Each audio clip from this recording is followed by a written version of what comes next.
Welcome to the Single Parent Review.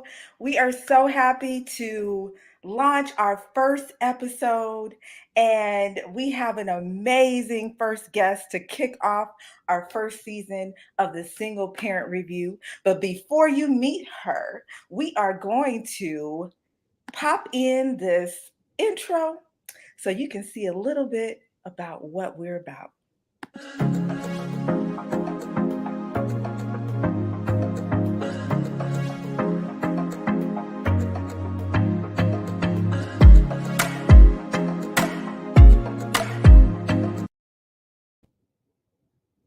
So, welcome to the Single Parent Review. And we have the lovely Alysha Price in the house, and she is our guest. She is a co parenting expert, but she's not just that. She's actually so much more than that. We have multiple cameras on, so bear with me as we get accustomed to looking at these cameras and lights and so forth. But we have the lovely Alysha Price, and she has honored our virtual stage. But before we get to talking to Alicia, I want to give a brief introduction of who she is and what she's about, and we're going to delve more into that. Alysha Price is the author and creator of It's Not Complicated and Family Meeting Cards. She's the founder and CEO of the Price Dynamic. And hold on one second, Alicia, because I want this all to be about you. She is she is widely known as your favorite co-parenting coach. Price bridges her personal knowledge as a co-parent and professional experiences to innovate timely solutions.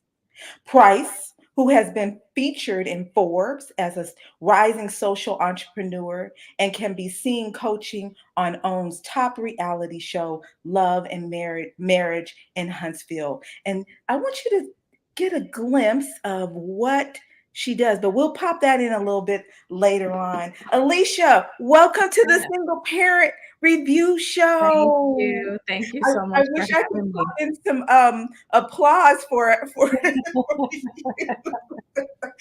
We are so happy that you're here on this Friday. What a amazing way to celebrate Friday. And we appreciate you taking out the time to be with us. We're not going to take up too much of your time, but Yeah. we do want to delve into who Alicia is first. Let's start with that. Yes. Who Alicia is and how Mhm. she came about this whole co-parenting. Yes. So Alicia Price is a mother, an entrepreneur, an amazing friend, and the best daughter. I have an amazing relationship with my mother and father. And I really took what my upbringing was and my relationship with both of my parents and what that meant to me and turned that into a business. So I was raised by co parents. My parents were never married. And I know what it was like to live with one parent, and go to the other parent's house for the weekends, and what it was like to live with them when they were together. So I've been through that. And then I developed, my own family, created my own family, and was never married. And I had this foundation of what co parenting looked like and what unconditional love was like. And so it became the dynamic for what family was for us. And so, thus, the Price dynamic and how we love and take care of family. And I decided I wanted to be able to share that with other people. I felt that my son's father and I had become successful at co-parenting. We were able to, get over kind of our differences and make it work. And after having some success in that area, it felt like I needed to pay it forward. So, hence the Price dynamic. Love it. Yeah. We love it. We love it. I know that we've had a few conversations and amazing conversations at Yeah. that. But that what I didn't realize that you were a product of co-parents. Yes. And what's even more intriguing is to find out that they did it right. Yeah. Yeah. Yeah, and it took a lot of work. I mean, Mm, I am definitely not, um, I don't look like what I've been through. I will say that. And so for my parents, while they were growing and learning and trying to figure out what relationship and family looked like for them, they were always able to hold at the core of that chaos that they were supposed to show up well for me, that regardless, they needed to have it together for raising me. And right. so I knew that, I felt that, and that was, the foundation for me. So when becoming a mother and being in a relationship with someone who grew up without their father in the household, I held at the core for us in this foundation. I knew what it looked like to co-parent. I knew what it looked like to say that, okay, our relationship isn't working. However, we show up well for this kid. That's what we're supposed to be doing. And Right. so I love to share with people that I held the belief for us until we could legitimately partner and collaborate, and cooperatively. That's awesome, Yeah. Alicia. Because the fact that you were able to identify what was done right and Hmm. then also have the experience and expertise that you have obviously demonstrated that you're receiving acclaim for Yeah. why we sought you out, that you're doing it and you're making a difference in people's homes. You're Yes. making a difference in their lives, and most importantly, you're making in a difference in the momentum of the children's lives, Yes. Yes. the Which is direction they go. extremely important. That, right? Like that's what it's all about. A lot of times when relationships end, we're grieving what should have happened, what could have happened, what would have happened. But we forget sometimes in the midst of all of that, that the real important piece is, taking care of our children, making sure that we're raising them to be well rounded and healthy, and providing stable home and foundation for them. And when you're in the midst of what co-parenting, what that journey can look like, there are some real lows. Yeah, And it's hard at times to, have the foresight that, the outcome is well children versus taking right. care of your own feelings in the moment. And I say that to say, don't forget that it's important to take care of your own feelings. Mm, However, causing extra drama and confusion is a lot of what the co-parenting process and work is about, in kind of helping to eliminate a lot of that type of stuff that happens. right. Yeah. So that's a perfect segue to this question, the question I have for you. Um, Parents, single Yeah. parents who are navigating through the co-parenting journey, what advice or what tips do you often provide them? I know there's not a one size fits Yep. all in the whole scheme of things, but there is an overarching theme, right? Yep. That we shared the inevitable goal of supporting the children. But if by chance these co-parents Hmm. are having a difficult time remembering how to communicate or how to do it Yeah. effectively, or just don't know how to do that, or Yep. one party knows how to do it and the other party is not willing to do it, how do you, as a coach, as an expert, tackle those types of situations, and what do you render as far as support or tips Yep. to Yep. navigate? One that people think is probably, it sounds like the most common and general thing to say, is respect. And when I mention respect, it is not about respecting the other parent, it's about respecting yourself. Right. And I think that's what, at the core of a lot of things, people forget at times. When you're angry, when you're upset, when you're hurt, when you're grieving, when you're unsure of what stage you're in as it relates to your transition from a relationship, or perhaps you weren't really in a relationship with that person, and you're just trying to figure out what does it mean to, you know, collaborate as parents. Maintaining respect for yourself, treating yourself in the way you want others to treat you, is extremely important. When we act out our body because we're mad about something, 9 times out of 10, we're not respecting ourselves in the ways that we're showing up. We wouldn't want our children to see us that way. So if you hold at the core of the way that you're communicating and the way that you're operating as a co-parent, that you need to respect yourself at all times, Mm. and how you're showing up is how you want people to treat you, then you're maintaining a sense of self, right? You're creating a new boundary. You're creating a new way for people to interact with you. And I'm a true believer in teaching people how to treat you. And if you're not in control of how you show up, then you're not in control of how you're treated at all. Right. And so at the core of all things, it's that maintaining a sense of self-control and respect for yourself in the way that you navigate what your co-parenting dynamic is.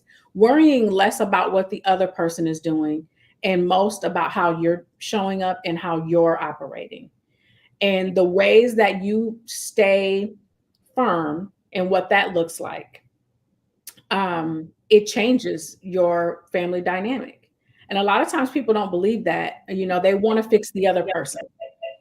But the truth of the matter is, work on you. Work on you. I am so, I'm Oh, so that's sorry. I okay. don't know what happened. It's better now. Oh, I can't hear you. There we go. I muted my mic because there's an echo, Oh, and I don't know where it came from. uh-oh. It's okay. That's all right. Let's see. You were fired up, and you were sharing some good stuff. That's why. That's why that happened. Give me Yes. 1 minute.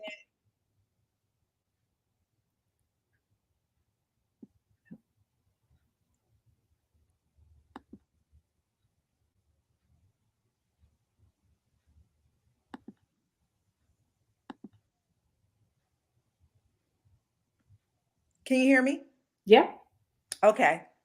And I no don't. echo. No echo. Yep. Yay. Okay. We There got it. was some weird thing that just started happening. But what I wanted to just hone in Yeah. on what you said about respecting yourself. I don't know Mhm. that anyone has ever, that I've heard anyone use that or tap into that or share that as it pertains to co-parenting. Mhm. Because you always hear this theme of respecting The your other parent. your co-parent, but not necessarily respecting yourself. Yep. And I start there, Kim, because for me, I love to be like, tell it like it is, right? A realist. And there you will get families that will say, how can I respect someone who cheated on me, who lied to me, who abused me? So to come into this conversation and say, the way that you co-parent is to respect the other person that harmed you or hurt you or you feel doesn't deserve your respect is not a good way to connect with a person on this topic. Right. So when you can focus and help your the person that you're working with, especially with co-parenting coaching, if you can focus on helping them to find their center, to learn to respect themselves and not beat themselves up about the predicament that they're in, Yeah. it changes things, right? Because the work is truly internal. It's Yeah. truly internal. Yeah. We can't try to fix the other person. I tell people all the time, when you come for co-parenting coaching, if you sit down with me and you start talking about what can I do to make this person do this differently, Right. then we're in the wrong place. It's done. Yep. Because you can't control. I think You that was can't. a game changer for me, even in my own Mhm. situation as Yes. a co-parent, just recognizing, because you know it, but sometimes you have to verbally tell Yep. yourself that you are only in control of yourself. All Absolutely. the other moving parts, Yeah. that is beyond your control. So Be in true. control of yourself, be mindful of yourself and your actions, and then everything else will hopefully align itself with that. Yes. Yep. I want to pop in this quote right here. This is what the experts have. the studies have shown, and I want to get your feedback about it. Okay. According to the experts, parents who share a good, healthy co parenting relationship do not attempt to manipulate one another or control their children's allegiances. They Mhm. recognize that their children need to have relationships with both parents and that their children's affection for the other parent is no personal threat to them. Absolutely. What Absolutely. do you think about that, Alicia? I agree 100%. Um, when you're co-parenting, your job is a couple of things, but in a nutshell, to share values for how you will raise your child, to share a to share a mindset around what discipline looks like, um, and to share responsibility for that child, and to support them to have a relationship with their other parent. Those are the core, right? It's not about being friends. It's not about hanging out with your co-parent.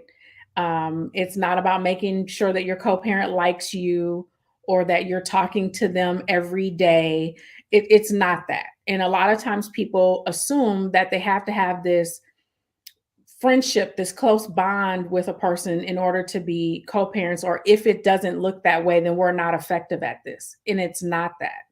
So I really, really agree with that quote, that statement, because if you're focused on stabilizing your child, you're not being manipulative. You're not threatened by them having a relationship with their other parent. A relationship with their other parent can only help to, fulfill them. Like they need to have that relationship.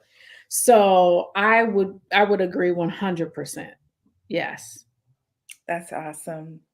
Great. You're just dropping jewels and gems all over the place. I mean, Yes. those who are tuning in now, welcome, welcome, welcome. We're so happy that you're here. And those who are going to be watching this on the replay Yeah. and probably tapping back into it, are we're advising you to do that, right? Yes. Recommending that Yes.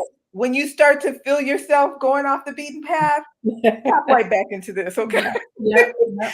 I And wanted to ask, even give yourself some grace. Like it's okay to feel those feelings. It yeah. is okay to be upset. It is okay to question, what the other co-parent might be doing, and is that the right thing versus how I'm doing it. Those things are normal. It's okay. It's a part of the process. And it's really important that people not beat themselves up about the clumsy times, because it is not going to be smooth. Mhm. um, but as I mentioned in my book, or the title, it doesn't have to be complicated. And when we start to do the manipulation, questioning our children about what happened at the other person's house and doing all of that kind of stuff, that's what complicates a co-parenting relationship. That's so phenomenal. You don't Mhm. have that book, you see, she was here, we talked about it. You need to get your hands on that book, and we're gonna Yes. hear about some other things that you need to tap into with Alicia as well. But before we do that, I wanna ask you a question. This again, these questions are just timing it. First of all, I have 80 million questions for you, so you're gonna Yes. have to come back on the show, right? Okay? We're gonna have to have you come back on, and I know we'll be communicating in between Yes. time as well. But wanted to ask you, there's a question that came in. We did put it out there. If people had questions to send them Yeah. in. And this is one of the questions, and we kind of briefed it earlier on. Um, any tips for co-parenting with a narcissist? Mm. I think my ex is one, but I'm not certain. She's impossible to communicate with. I've tried literally everything, but it doesn't seem to be working.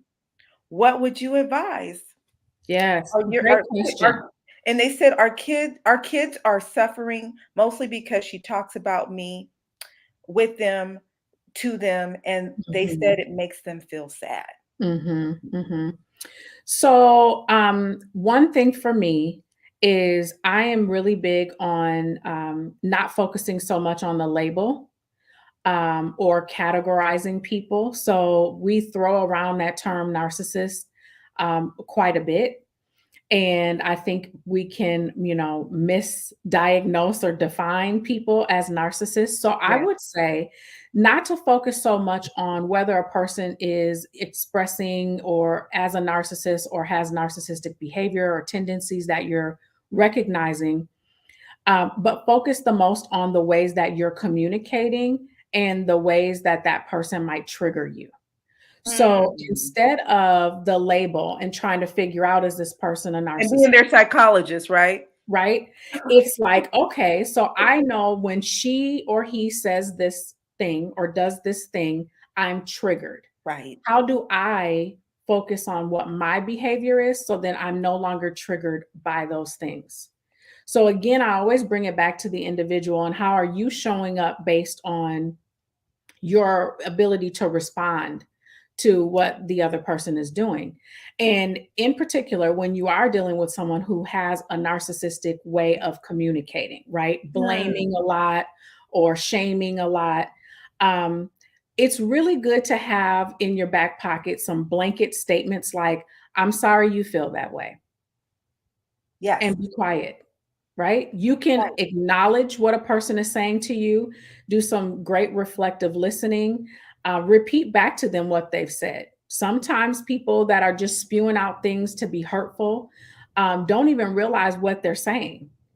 So you could repeat back to them, "Oh, so you're saying to me that I'm a liar because you've just called me a Love liar." that. Right? So you can reflect back what you're hearing, which also helps you to do what? Respect yourself, stay in control, teach a person how to treat you. So it's okay to say, I acknowledge that you're hurt right now. I don't share that same feeling. And I acknowledge that. The more that you become calm in the way that you're communicating and the way that you're responding, I love to share with people. It's not fun to tickle somebody who doesn't laugh. Hmm. So, right? So if this person is used to triggering you, because a lot of times this is behavior that has happened and been built up in a relationship, in a marriage. So you know what to say to a person to get under their skin. You know Right. how to, get them going. Yes. And that's no different when you're separated, if not more, right? Because you're doing it more now. And so Exactly. if you're able to maintain your control, I would just say focus less on the labeling of the other parent and be very confident in the way that you're communicating, reflecting back what you hear, and even to address with the children. I'm sorry that your mother or father is saying things about me that are hurting you. Yes. And that's acknowledging the behavior. It's not saying what the other person said about me is true or not. I don't feel I have to defend what the other person said about me. I don't have to prove to be different than that. I need to acknowledge how my child is feeling, right? So I'm sorry that your father, your mother, is saying things about you that are hurting you.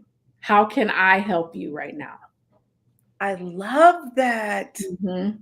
Oh my goodness, Alicia, just that idea changed Yep. the All of it. Because whole then you're spectrum. not focused on what they said, right? We're focused Right. on now, the result of it. So, and when you stay on the result of it, we're solution focused. How do we come up with what we need to do next, right? Exactly. Um, Instead of, well, what happened, and all of the details. We sometimes work ourselves up with that. How did you get there? Well, we're Right. here. So how do we move past How it, do we move right? past this? Hmm.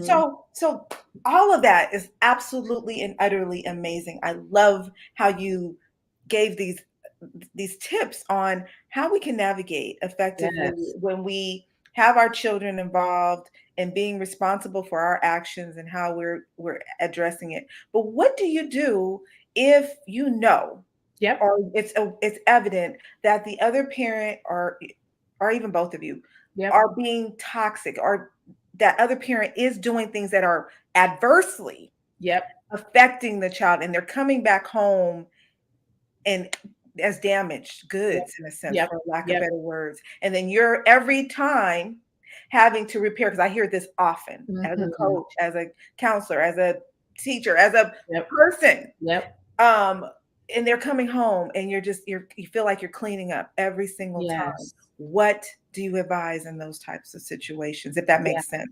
Yes, great question. Because it does feel like you do a lot of work, say for instance, throughout the week, and then the child goes with the other parent, and it's like it's all undone, right? They've heard Mhm. something new, and in those cases, I would absolutely say that that's not co-parenting.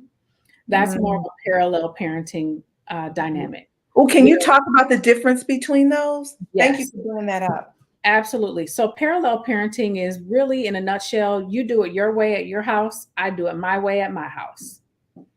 And when you're co-parenting, it's a we do it our way. Yes. Regardless of whose house you're at, there's, an agreed upon bedtime. There's agreed upon, technology allowance or, permission for things. Those things that are agreed upon, the co-parents have actually aligned and worked together on the ways that they're raising their child or children.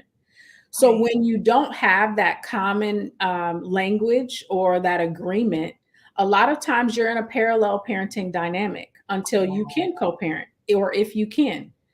Um, and parents that feel like they're constantly having to rework things after you go with one parent and with the other, you're probably parallel parenting.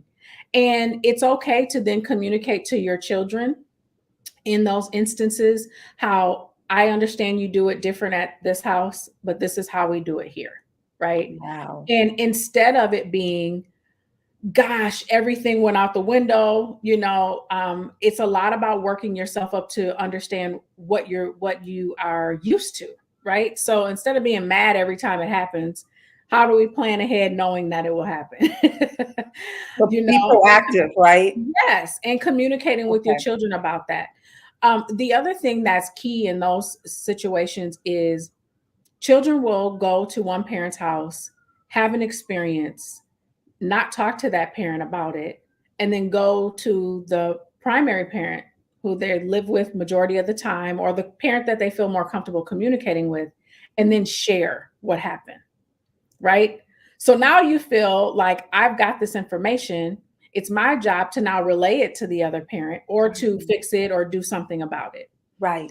And most of the time that happens when children are old enough to speak, they're old enough to know that their feelings are hurt. And in those cases, I would do my very best to empower the child to communicate to the other parent what their experience was, Right. especially if it is in a space where they can be safe enough to do so, Yeah. right?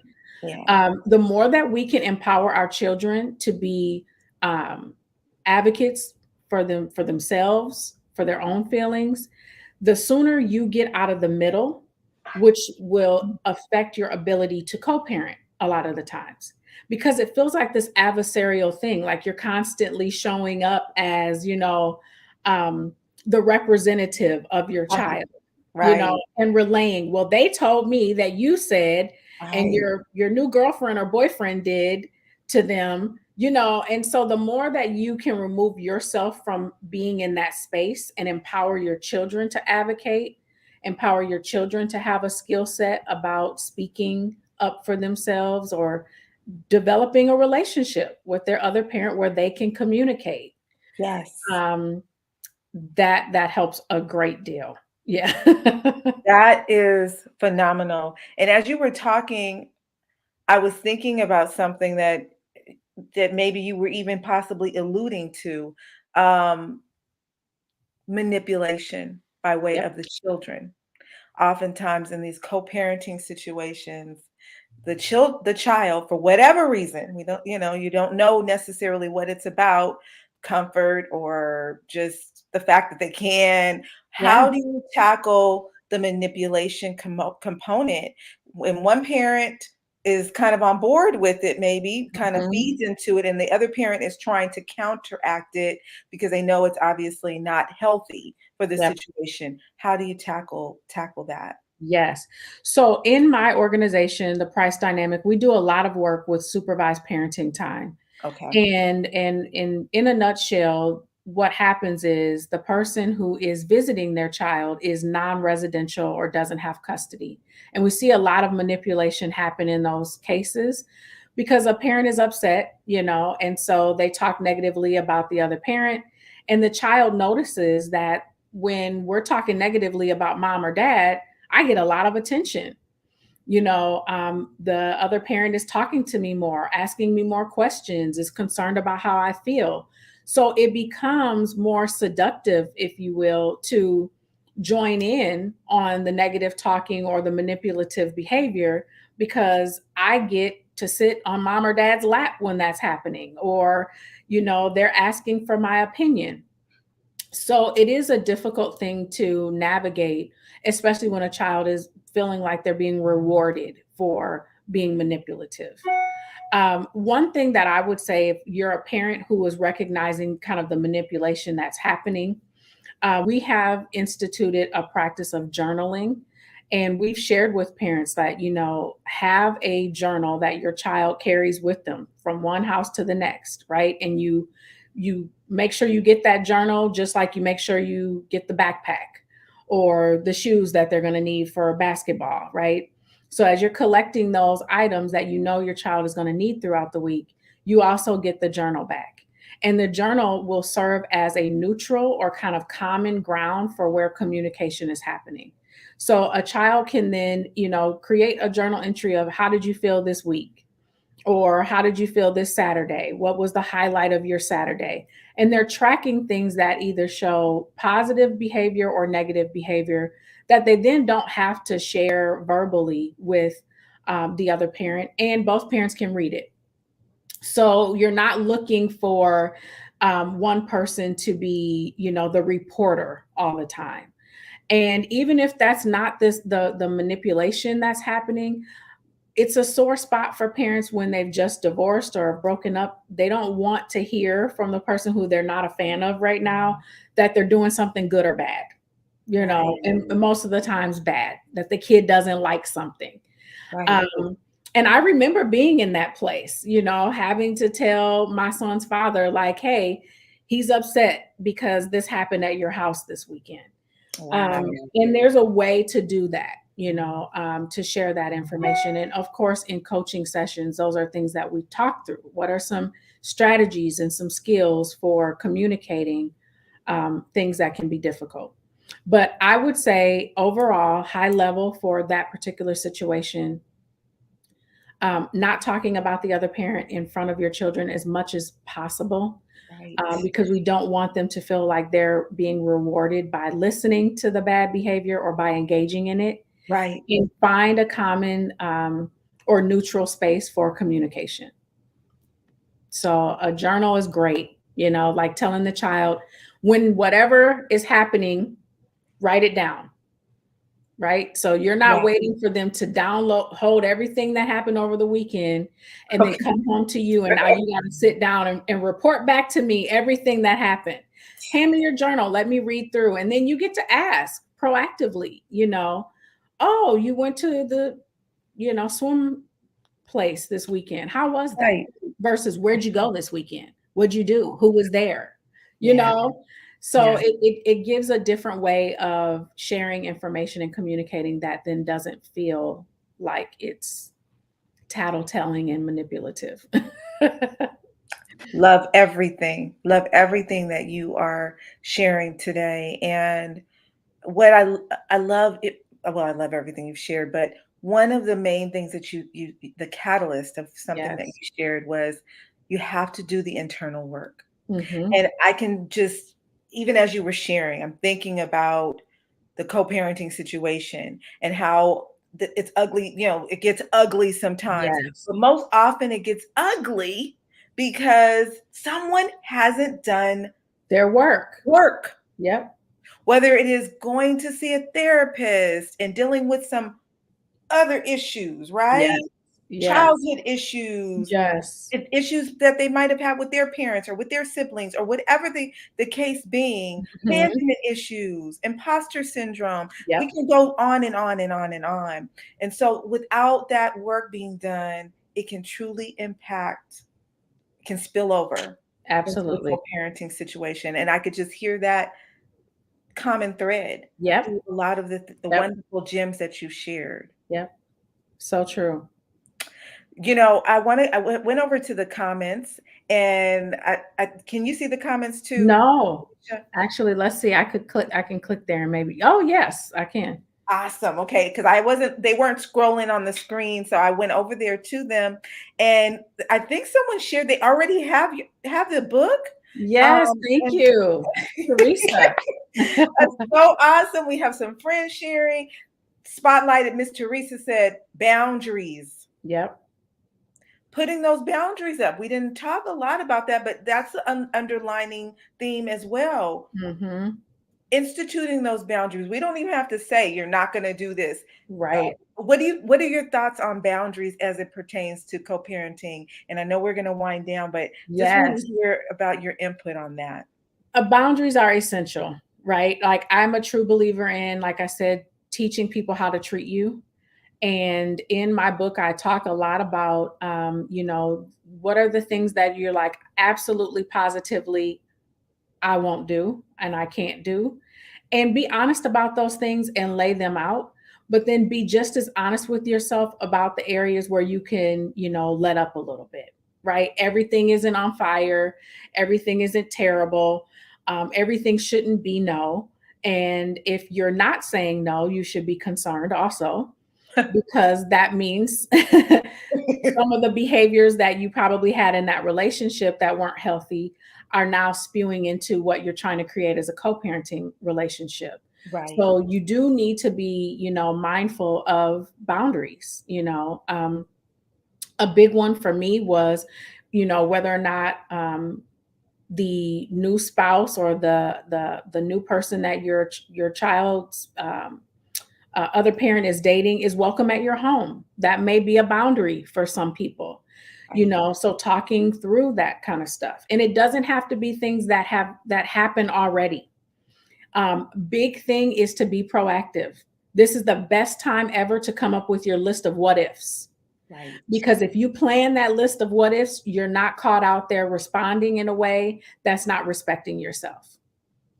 So when you haven't planned and haven't thought through things, that's when you're triggered. That's Right. when you're caught off guard. That's when you feel, pummeled by a narcissist Yeah. because you haven't done your work. You haven't thought through how you should be showing up in those spaces. And so boundaries is key to creating a structure for that. And with that said, Miss Alicia, I'm gonna pop in applause somewhere in here Yes. so that when our guests give all the gems and amazingness that you've brought to the table today, that I can pop in Yes. those applause. But you're gonna get the real deal claps I today love it. I love it. Thank you so much. because you are absolutely phenomenal. And I mean, the information you've shared with us has been invaluable, Thank Alicia. I you. want our audience to know how they can stay connected with you. Tell us what you're working on, what we Yes. can look forward to from Miss Price. Just share all of those nuggets with Yes. So I will run it down. First of all, you can find me on Instagram at Miss Alysha Price. And then once you're there, you can find me everywhere. But I have a really cool quiz that's up in my bio right now. So if you're thinking about whether or not co-parenting coaching might be for you, it's a free quiz that just kind of tells you like where you're at right now, right? And what type of support you might be looking for as you're moving forward on your co-parenting journey. At alyshaprice.com, you can purchase my book as well as the family meeting cards, which is an amazing tool to help you learn some new strategies around how to make decisions as a family, as a team. And I would encourage people to know that they're not cards that only have to be used for family.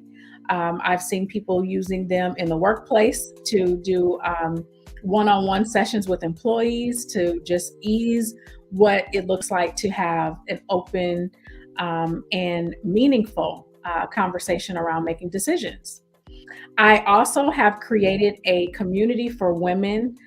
So if you are a mother who's looking for a dope tribe of women to Love it. communicate with, to grow with, to be empowered with, then join the Dope Tribe. So the Dope Tribe is deserving of positive energy. And I do coaching in the Dope Tribe. We have events, and it's just a great place to be your authentic self and to grow. And on the horizon will be co-parenting confessions. So we will be doing a show and podcast to do a little bit of fun around what co-parenting has been like. And I will be sharing all of my drama. I will be sharing all of the stuff that was the past Alicia before I did my work. And so we will have lots of fun on the Co-Parenting Confessions show.